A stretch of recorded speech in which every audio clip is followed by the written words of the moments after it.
اعوذ باللہ من الشیطان الرجیم بسم اللہ الرحمن الرحیم۔ میں ہوں آپ کا میزبان سید شہریار عاصم۔ آپ لوگ دیکھ رہے ہیں محرم الحرام کی خصوصی نشریات۔ آج 8 محرم الحرام ہے، وہ دن جب کربلا کے میدان میں ظالم نے اپنی انتہا کی حد کو چھو لیا۔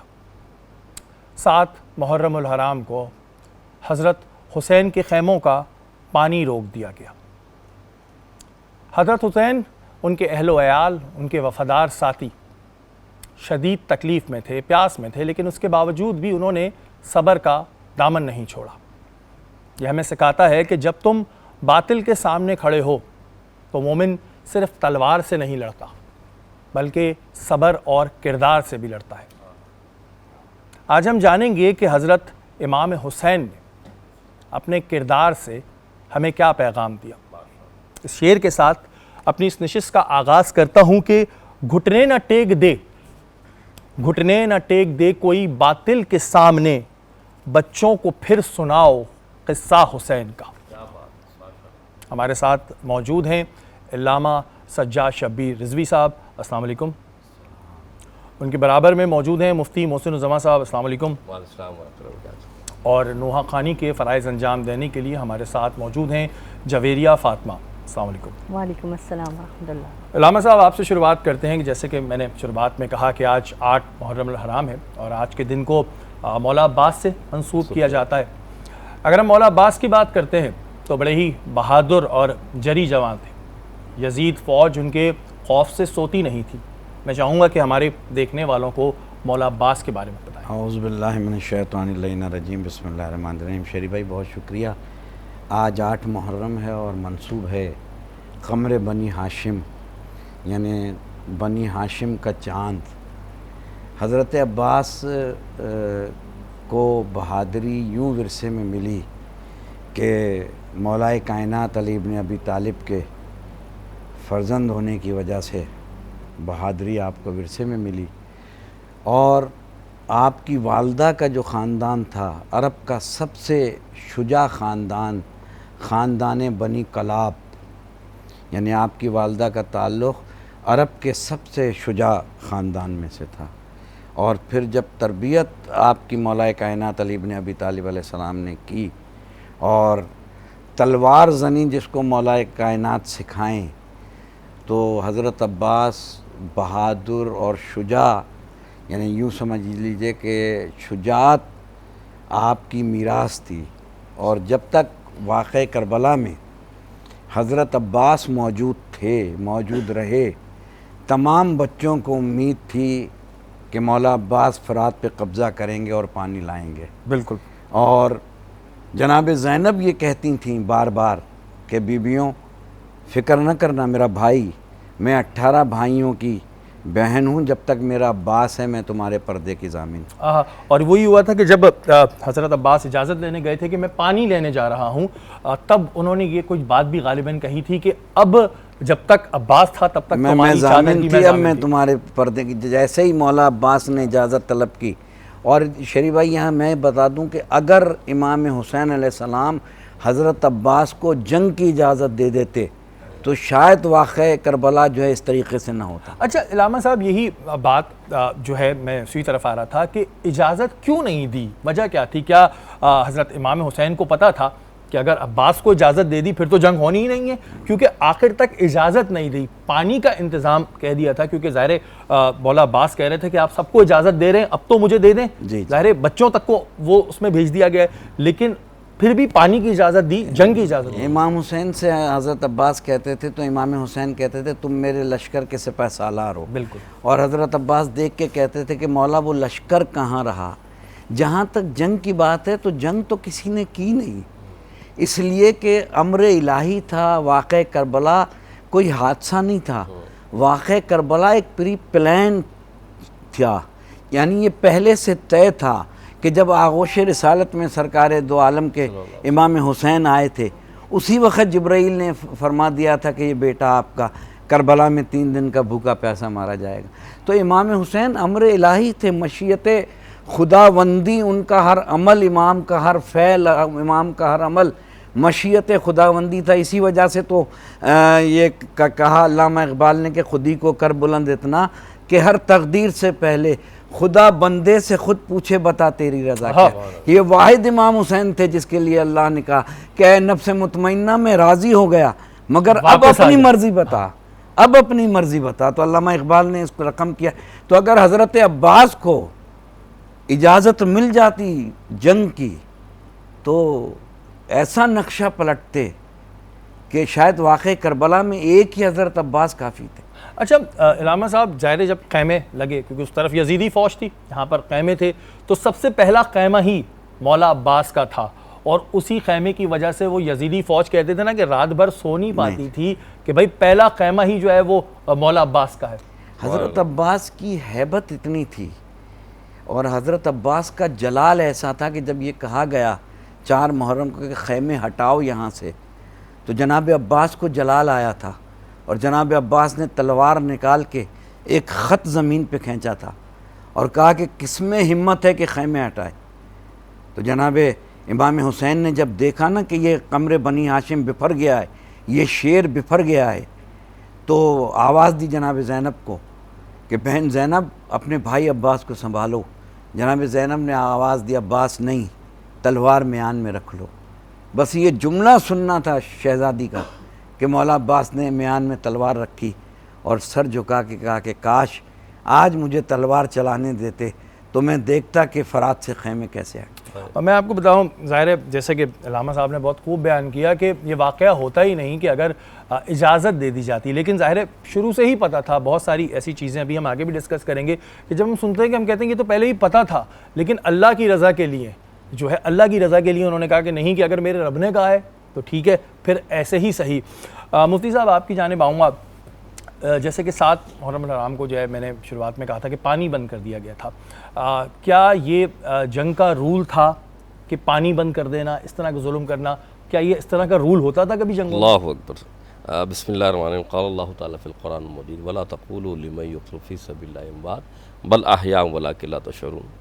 آمنت باللہ صدق اللہ العظیم. اللہم صلی اللہ سیدنا مولانا محمد صلی اللہ علیہ وسلم. تمام تعریفیں اللہ رب العزت کے لیے جو کہ خالق کائنات ہے. لاکھوں درود و سلام میرے آقا حضرت محمد صلی اللہ علیہ وسلم کی ذات پر. شہری بھائی, جو آپ نے بات کہی کہ جنگوں کے اندر پانی روک دینا, تو اگر اسلامی پہلو سے دیکھا جائے کہ جب کربلا کا معرکہ پیش آیا تو کربلا میں جب خیمے گاڑ دیے گئے, امام حسین اپنے 72 تن کا قافلہ لے کر آ گئے, تو وہ جو یزید نے فوج بھیجی تھی اور جو کوفہ کا گورنر تھا ابن زیاد, تو اس قافلے میں جو یزید کی طرف سے آئی تھی تو اس کا سردار اس وقت تھا حر. بالکل. اور جب حر اپنے قافلے کو لے کر آیا تو وہ بڑے پیاسے تھے. آپ نے کہا جنگ کا اصول تو یہ تھا امام حسین کا, آپ نے فرمایا ان کو بھی پانی پلاؤ, ان کے گھوڑوں کو بھی پانی پلاؤ. بالکل.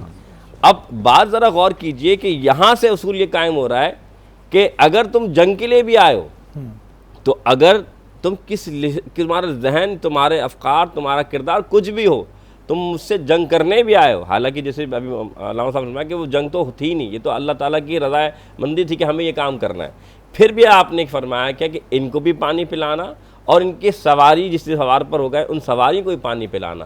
تو یہ کردار حسینی تھا. اور جو کردار آپ دوسری طرف سے دیکھ رہے تھے کہ 7 محرم کو پانی بند کر دیا گیا, 8 محرم کو تشنگی اتنی بڑھ گئی, اور پھر جو ہے جب 10 محرم کے حضرت عباس علمدار رضی اللہ تعالیٰ عنہ جب جاتے ہیں پانی بج, تو ان کے ساتھ جو حالات و واقعات ہوتے ہیں, تو یہ اس بات کا ثبوت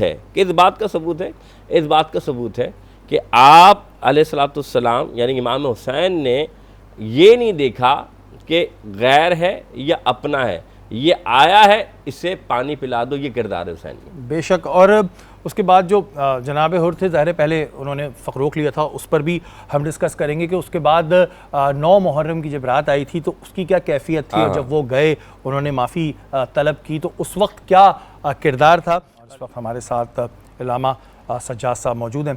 علامہ صاحب, جیسا کہ ہم نے بریک سے پہلے بات کی تھی جناب حر کے حوالے سے کہ جب وہ پہنچے تھے اور انہوں نے ان کا رستہ روکا تھا, تو ظاہر امام حسین نے پہلے کہا تھا مجھے اس طرف جانے دو, تو انہوں نے کہا نہیں, انہوں نے کہا اس طرف جانے دو, تب بھی انہوں نے منع کیا, تو انہوں نے گستاخی کی اور ان کے جو الجھنا تھے ان کی نال کو پکڑ لیا.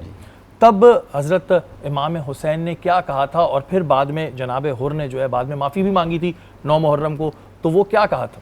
جب راستہ روکا تھا تو تاریخ کہتی ہے کہ امام حسین نے جلال کے عالم میں حر کے گھوڑے کے فرض لگام کو ہاتھ ڈال کے کہا تھا کہ تیری ماں تیرے ماتم میں بیٹھے. تو جناب حر نے کہا تھا کہ میں آپ کو یہ جملے نہیں کہہ سکتا. آپ نے تو میری والدہ کا نام لے لیا، میں تو اتنی عظیم ہستی نام بھی نہیں لے سکتا. والدہ کا جو ہے وہ نام جو ہے وہ نہیں لے سکتا. مگر جب عاشور کی صبح ہوئی اور جناب حر نے چلو میں پانی لیا وضو کرنے کے لیے صبح کے وقت، ادھر سب تیمم کر رہے تھے، جناب حر پانی لے رہے تھے. پانی لیتے ہوئے پیچھے سے کسی مستور کی آواز آئی کہ حر تم وضو کر رہے ہو اور میرا بیٹا وہاں میدان میں تیمم کر رہا ہے. جناب حر نے پانی کو پھینک دیا، پھر پانی چلو میں لیا، پھر وہی آواز آئی. پانی کو پھینکا اور بیٹے نے سے کہا کہ میں جا رہا ہوں. بیٹے نے اس نے کہا کہاں جا رہے ہو؟ کہا میں حسین کے لشکر میں جا رہا ہوں. کہا اکیلے کیوں جا رہے ہیں بابا، میں بھی آپ کے ساتھ چلوں گا. اور انہوں نے یہ بھی غالباً کہا تھا کہ خود تو جنت میں جا رہے ہیں اور مجھے یہاں چھوڑ دیں. ابھی غلام جب یہ باتیں ہو رہی تھیں تو غلام سے کہا کہ میں نے تمہیں آزاد کیا. غلام نے کہا کہ آقا جا کہاں رہے ہیں؟ کہا میں حسین کے یہاں جا رہا ہوں. تو غلام نے کہا جب تک جہنم میں رہے ساتھ رکھا، اب جنت جا رہے ہو تو چھوڑے جا رہے ہو. تو جناب حر نے اپنے بیٹے سے کہا کہ میں نے امام حسین کا راستہ روکا ہے، تم میرے ہاتھ باندھ دو تاکہ میں بندھے ہوئے ہاتھوں سے فرزند رسول کے پاس جاؤں. ادھر حر ہاتھ بندھوا رہے تھے، ادھر امام حسین نے آواز دی عباس اکبر میرے خاص مہمان آ رہے ہیں، اس کا استقبال کرنا. کہا مولا کون آ رہا ہے؟ کہا اکبر حر آ رہا ہے، حر کے بیٹے کا تم استقبال کرنا اور عباس حر کا تم استقبال کرنا. تو علی اکبر نے پوچھا کہ بابا آپ کس کا استقبال کریں گے؟ کہا میرا ایک خاص مہمان ہے جس کا میں استقبال کروں گا. یعنی کربلا اس 2 جملوں میں محیط ہے. اکبر حیران ہو کے پوچھنے لگے کہ بابا حر کا استقبال مولا عباس کریں گے، بیٹی کا میں کروں گا، آپ کس کا؟ کہا میں حر کے غلام کو سینے سے لگاؤں گا. بس حر اس طریقے سے آئے کہ رومال ہاتھوں سے بندھے ہوئے ہاتھ خود کو فرزند رسول کے قدموں میں گرا لیا کہ میں مجرم ہوں آپ کا. حسین نے گلے سے لگایا. جناب فضہ نے جب یہ آواز سنی، جناب زینب نے کہا کسی کی مجھے آواز آ رہی ہے. کہا کہ حر آئے ہیں. کہا حر کو ہمارا سلام کہہ دینا. بس جناب حر نے یہ جملے سنے کہ جناب زینب سلام اللہ علیہ سلام کہتی ہیں تو آسمان کی طرف رخ کر کے کہا کہ پروردگار کیا وقت آ گیا کہ سیدانیاں ہم غلاموں کو سلام کہیں. تو جناب حر اس طریقے سے آئے کہ حر سے حر علیہ السلام بن گئے. بالکل ظاہر ہے جب ہم اس واقعے پہ بات کرتے ہیں تو آپ یقین مانیں کہ ہر تھوڑی دیر بعد ہمارے ظاہر رونگٹے کھڑے ہو رہے ہوتے ہیں اور ہم سوچتے ہیں کہ یہ وہ خاندان، وہ ہستی کہ جس کے ہم خاک کے برابر بھی نہیں، پیر کی دھول کے برابر بھی نہیں، لیکن انہوں نے یہ پورا جو ثانیہ ہے اس پر آپ یہ دیکھیں کہ کتنا ظلم ہوا، کتنا سب کچھ ہوا، لیکن اللہ کی رضا کے لیے کہ اسلام کی سربلندی رہے وہ اس پر چلتے رہے. محسن بھائی جیسے کہ شروعات میں بھی یہ بات ہو چکی ہے کہ یہ چیز تو پتہ تھی کہ ہونے کیا والا ہے، اور جب حضرت امام حسین کربلا پہنچے تو وہ ایک واقعہ ہوا تھا کہ وہ لوگوں سے پوچھ رہے تھے کہ یہ کون سی جگہ ہے، یہ کون سی جگہ ہے، کون سی جگہ ہے. تو کوئی کچھ بتا رہا تھا، کوئی کچھ بتا رہا تھا. تو ایک بزرگ آئے اور انہوں نے یہ بات کہی کہ یہ کربلا ہے. تو جس پہ پھر امام حسین نے کہا کہ ہاں بھائی یہیں خیمے لگا لیں. تو ساری چیزیں پتہ ہونے کے باوجود بھی لیکن نہیں، بس ٹھیک ہے اللہ کی مرضی ہے، چلنا ہے، اسلام کی سربلندی ہونی ہے، یزید کا جھکنا ہے، تو پھر چلتے ہی رہے. بس کیا بات ہے. جیسے قرآن نے فرمایا وَلَنَبْلُوَنَّكُمْ بِشَيْءٍ مِّنَ الْخَوْفِ وَالْجُوعِ وَنَقْصٍ مِّنَ الْأَمْوَالِ وَالْأَنفُسِ وَالثَّمَرَاتِ فَبَشِّرِ الصَّابِرِينَ.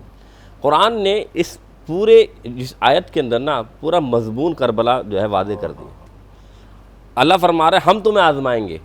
کب؟ من الخوفی، خوف سے، والجوعی، بھوک سے. صرف یعنی آپ دیکھیں وہاں پر جو کربلا کا میدان ہے، ایسا ہی جو آپ نے بات کی، کئی مرتبہ ایسا ہوا کہ آپ بارہا جب واپس جو ہے کہ ہمیں اس جگہ سے گزرنا ہے، آگے جانا ہے، تو واپس پلٹ کے وہیں آ جاتے. پھر پوچھا یہ مقام کون سا؟ فرمایا یہی کربلا ہے۔ تو اب یہاں دشمن جو ہے سامنے، اس کا وہ خوف بھی دلانا چاہ رہا ہے، اب پھر بھوکا پیاسا بھی رکھا جا رہا ہے۔ فالجوعی ونقص من الاموال، اور معلوم متا سے بھی جو ہے انہیں کسی طرح نقصان پایا جا رہا ہے، اولاد بھی ساتھ ہے، جیسے علی اصغر اکبر جو پیاس کی بات ہو رہی ہے کہ آپ دیکھیں کہ امام حر کی آپ نے جو بھی بات کی، تو ان سے پہلے دیکھیں نا پیاس کی شدت کے لیے اس چھوٹے سے بچے کے ساتھ بھی انہوں نے کیا کیا، اس کے گلے میں تیر مار دیا۔ بالکل۔ اب آپ یہ دیکھیں قرآن کیا فرما رہا ہے کہ ہم تمہیں آزمائیں گے جان سے بھی، مال سے بھی، بھوک سے بھی، لیکن پھر کیا ہے، فبشر الصابرین، کامیاب اور خوشخبری ان کے لیے جو صبر کرنے والے۔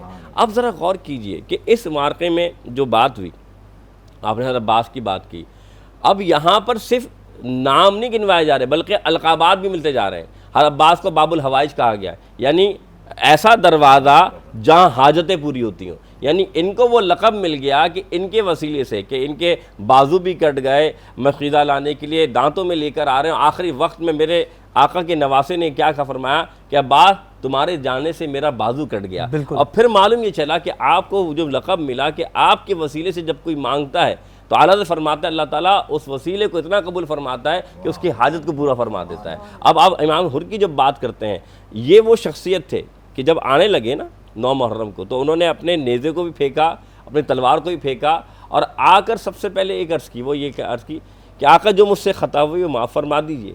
تو امام حسین نے ایک جملہ فرمایا تھا آخری وقت میں، کیونکہ آپ نے 40 کے قریب جو ہے ان جو کہ دشمن اسلام بن کے ان کو قتل کیا، تو آپ نے فرمایا، اور جب شہادت کا وقت آیا تو فرمایا تمہاری ماں نے تمہارا نام صحیح رکھا تھا حر، اس لیے کہ اللہ نے آج تمہیں دوزخ سے بھی نجات دے دی ہے اور دنیا اور آخرت میں صرف بھلائی کے لیے تمہیں رکھ دیا ہے۔ اب ذرا غور کیجئے کہ یہ امام حسین کے ساتھ ساتھ جو ان کے ساتھ جڑتا جا رہا ہے وہ آگے بڑھتا جا رہا ہے، تو معلوم یہ چلا کہ بھوک بھی تھی، پیاس بھی تھی، سب کچھ تھی، لیکن حر علیہ السلام کا ایک جملہ بڑا اہم تھا۔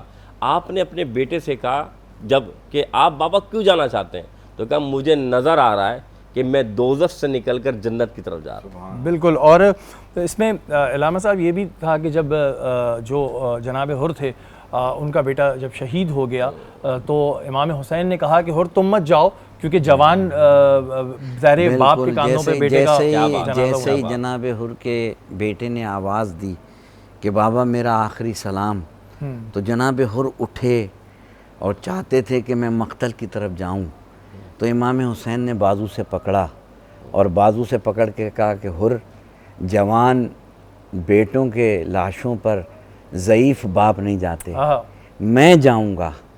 اور امام حسین گئے اور جناب حر کے بیٹے کے لاشے کو اٹھا کے مقتل سے خیمے تک لائے۔ یہ وہ وقت تھا جب امام حسین چل کے جا رہے تھے، مگر عصر عاشور ایک وقت وہ آیا جب 18 سال کے کڑیل جوان نے آواز دی۔ یعنی 2 مقامات میں ابن نما لکھتا ہے کہ میں نے حسین کو اتنا غریب نہیں دیکھا کائنات میں۔ ایک جب عباس نے آواز دی آقا میرا آخری سلام، حسین گرے اور گر کے کمر کو تھاما کہ عباس میری کمر ٹوٹ گئی۔ تھوڑا آگے بڑھے، حضرت عباس کا بازو اٹھایا، کہا انا للہ و انا الیہ راجعون۔ حسین کمر کو تھامے ہوئے 32 سال کے بھائی تک پہنچے، اور جب پہنچے ہیں اور حضرت عباس کے سر کو اپنے زانوں پہ رکھا، کہا عباس، کہنے لگے مولا میں حق نہیں ادا کر سکا، آقا میں حق نہیں ادا کر سکا۔ کہا عباس میری ایک آرزو ہے، تو مولا عباس فرماتے ہیں کہ میری بھی ایک آرزو ہے۔ کہا کہ دیکھو پوری زندگی تم نے مجھے آقا کہا، بالکل آج بھائی تو کہہ دو۔ تو مولا عباس کہتے ہیں مولا میری بھی ایک خواہش ہے۔ کہا بتاؤ عباس، کا میری ایک آنکھ میں تیر ہے، ایک آنکھ میں خون ہے، چاہتا ہوں کہ آپ کی زیارت کروں۔ امام حسین نے اپنے دامن سے آپ کی آنکھ کو صاف کیا، کہا آقا میری ایک گزارش ہے آپ سے کہ میری لاش کو خیمے میں نہ لے جائیے گا۔ کہا عباس کیوں؟ کہا جب میں نکل رہا تھا خیمے سے تو 46 چھوٹے چھوٹے بچے کوزے لیے ہوئے الاتش الاتش کہہ رہے تھے، اور سکینہ کہہ رہی تھی یہ بچوں میرے چچا پانی لائیں گے اور میں تم سب کو پانی پلاؤں گی، جب میرا لاشا آپ خیمے میں لے جائیں گے تو میں سکینہ سے شرمندہ ہوں اس لیے کہ میں پانی نہ لا سکا، تو میری لاش کو خیمے میں نہ لے جائیے گا۔ بس یہ جملے تھے کہ امام حسین کے سر کے بال جو کالے تھے وہ سفید ہو گئے، حسین کی داڑھی سفید ہو گئی۔ 32 سال کا کلی الجوان بھائی، اللہ جانے کیسے امام حسین نے مولا عباس کا لاشا اٹھایا اور خیمے میں لے کے آئے۔ ایک جملہ میں کہنا چاہتا ہوں کہ یہ جو بات کہی نا کہ کیونکہ مولا علی کے بیٹے، اور آپ نے کہا نا کہ تلوار مولا علی کے کہتے ہیں نا زبر کا زیر ہوتا ہے، شیر کا بچہ بھی شیر ہوتا ہے، حضرت ام البنین کے بیٹے، تو آپ کو یہ دیکھیے کہ آپ نے اپنی جرأت و بہادری سے آخری وقت میں بھی جو کیوں نہیں، کیونکہ حضرت علی نے فرمایا تھا یہ تمہارے آقا، ان کی خدمت کرتے رہنا، تو اس لیے آپ نے فرمایا کہ یہ میرے آقا ہیں۔ بالکل جی، اور ظاہر ہے جب بھی میں نے جیسے پہلے بھی کہا کہ جب ہم یہ واقعات سن رہے ہوتے ہیں نا تو کچھ شرمندگی بھی ہمیں ہو رہی ہوتی ہے بحیثیت مسلمان اس وقت شرمندگی ہو رہی ہوتی ہے کہ ایک جگہ اسلام کی سربلندی کے لیے اس طرح کا واقعہ پیش آیا اور ایک جگہ ہم مسلمان آج کیا کر رہے ہیں۔ یہ بھی ایک بڑا اہم سوال علامہ صاحب آپ کی جانب آئیں گے، جیسے کہ آپ تھوڑا سا شروع میں ہمیں بیان کیا تھا کہ مولا عباس کی شہادت کس طرح ہوئی تھی۔ میں چاہوں گا کہ ہمارے جو دیکھنے والے ناظرین ہیں انہیں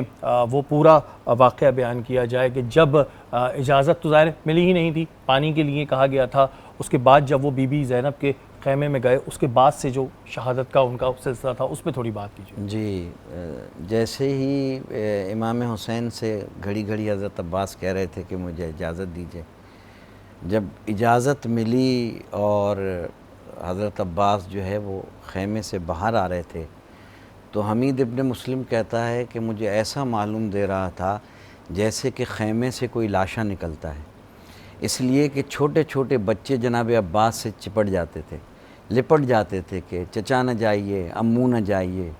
امو اور حضرت عباس کہتے تھے بچوں میں تمہارے لیے پانی لاؤں گا۔ ادھر مولا عباس زین پر سوار ہوئے ہیں، ادھر جناب زینب نے آواز دی بیبیوں سب میرے قریب آؤ۔ سب بیویاں قریب آئیں، کہا دیکھو اب تک میں تمہارے پردے کی ضامن تھی مگر اب میرا عباس میدان میں جا رہا ہے، اب تم جانو تمہارا پردہ جانے۔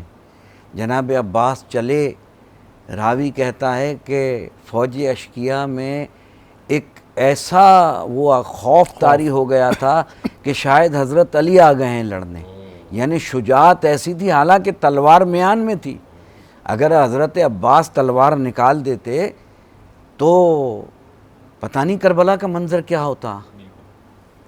تو وقار حضرت عباس کم نہیں تھا قمر، پلاتی دودھ جو زہرا امام ہو جاتے۔ حضرت عباس کا وہ رتبہ تھا کہ فرات سے مشک کو بھرا اور مشک کو لے کے چلے۔ اب یہ سوچئے کہ ایسا بہادر اور جری، پہلے ایک بازو آپ کا قطع ہوا، آپ نے مشک کو دوسرے بازو میں لے لیا، جب دوسرا بازو قطع ہوا آپ نے مشک کو دانتوں میں دبا لیا، مشک پہ تیر لگا اور آپ کا سر جو ہے وہ جھکا ہوا تھا، یا ہرملا نے چھپ کے آپ کے سر پہ ایسا گرز مارا کہ آپ ذوالجناح پہ جو ہے ڈگمگانے لگے۔ یہ منظر امام حسین علیہ السلام دیکھ رہے تھے، جناب زینب مصلی پر بیٹھی تھی، اور جب آپ دیکھیں نا جب بھی کوئی گھوڑے سوار زین سے زمین پر آتا ہے تو ہاتھوں کا سہارا لیتا ہے۔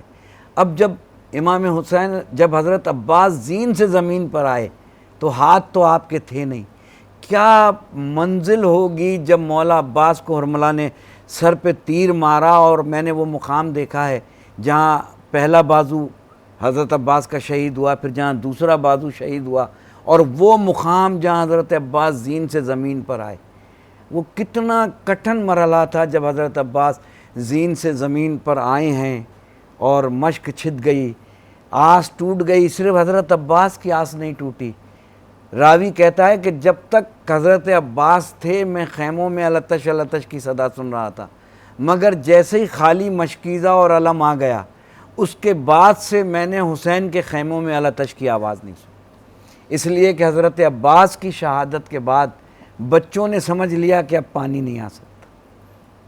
اچھا، اس میں یہ بھی ہوا تھا کہ ظاہر جب وہ وہاں پہنچے تھے فرحات پہ تو نہ انہوں نے خود پانی پیا تھا، اور جب ذوالجناح کو کہا تو اس نے بھی منع کر دیا۔ پہلے چلو میں پانی لیا آپ نے، اور چلو میں پانی لے کے زمین میں پھینک کے کہا کہ شرمندہ فرات، یاد رکھنا کہ میں نے فرات پہ قبضہ کر لیا تھا، مگر میں نے فرات سے اس لیے پانی نہیں پیا کہ حسین کے بچے پیاسے ہیں۔ یہ وفاداری ہے۔ پھر آپ نے اپنے گھوڑے سے کہا کہ اگر چاہو تو تم پانی پی لو، تو گھوڑے نے منہ ہٹا لیا۔ تو جن کے جانوروں میں اتنی وفاداری ہو تو آل محمد کا کیا منزل اور ان کا کیا مقام۔ اچھا علامہ صاحب یہ بھی بیان کیجیے گا کہ ظاہر ہے جب انہیں جو ہے وہ شہید ہو گئے تھے مولا عباس، اس کے بعد بھی جو ہے وہ شمر کی فوج نے ان کو نکال کے کہا تھا کہ بھائی جس نے علی سے بدلہ لینا تھا وہ اب عباس سے لے لے، تو جو ان کا لاشا پڑا تھا اس سے بھی جو ہے اس پہ بھی تیر اور نیزے مارے گئے۔ بالکل یہ وقت تھا جب کربلا میں شام ڈھل گئی تو شمر نے یہ آواز دی کہ اب جس کو جو بدلہ لینا ہے یہ عباس کا لاشا ہے لے لے۔ تو کسی نے کسی انداز سے بدلہ لیا، وہ جملے میں مصائب کے پڑھ نہیں سکتا، کسی نے پتھر سے بدلہ لیا، کسی نے تلوار سے بدلہ لیا، کسی نے نیزے سے بدلہ لیا، کسی نے بھالے سے بدلہ لیا، اور یہ منظر تمام بیویاں دیکھتی رہیں، جناب زینب دیکھتی رہیں کہ بھائی کے ساتھ کیا ہو رہا ہے۔ اور وہ وقت بھی تھا صرف مولا عباس کے ساتھ نہیں، جب مولا عباس کے لاشے پہ بھی گھوڑے دوڑائے گئے، امام حسین کے لاشے پہ بھی گھوڑے دوڑائے گئے، اور یہ منظر سب بیویاں دیکھتی رہیں۔ کیا صبر، کیا استقامت، کیا یقین، کیا کربلا کا امتحان تھا۔ واقعی میں کربلا کے امتحان کی اگر بات کریں، صبر کی بات کریں، تو ظاہر ہم تو خاک کے برابر بھی نہیں، ہم ظاہر جب یہ سنتے ہی ہیں تو ایک شرمندگی سی ہمیں اپنے اندر یہ محسوس ہونے لگتی ہے کہ جس اسلام کی سربلندی کے لیے، جس حق اور سچ کے لیے اس طرح کی لازوال قربانی دی گئی، آج ہم مسلمان اس پہ کیا کر رہے ہیں۔ اور جب بھی ظاہر اس واقعے پہ بات ہوتی ہے تو کوئی بھی مسلمان اور جو غیر مسلم بھی ہیں وہ بھی جب یہ سنتے ہیں تو آنکھوں سے آنسو روکنا بڑا مشکل ہو جاتا ہے۔ آج 8 محرم کی نشست کا جو ہے وہ آج یہیں پہ اختتام کرتے ہیں۔ کل 9 محرم کی نشست کے ساتھ دوبارہ آپ سے ملاقات ہوگی۔ اپنے میزبان سید شہریار عاصم کو اجازت دیجیے۔ اسلام زندہ باد، پاکستان زندہ باد۔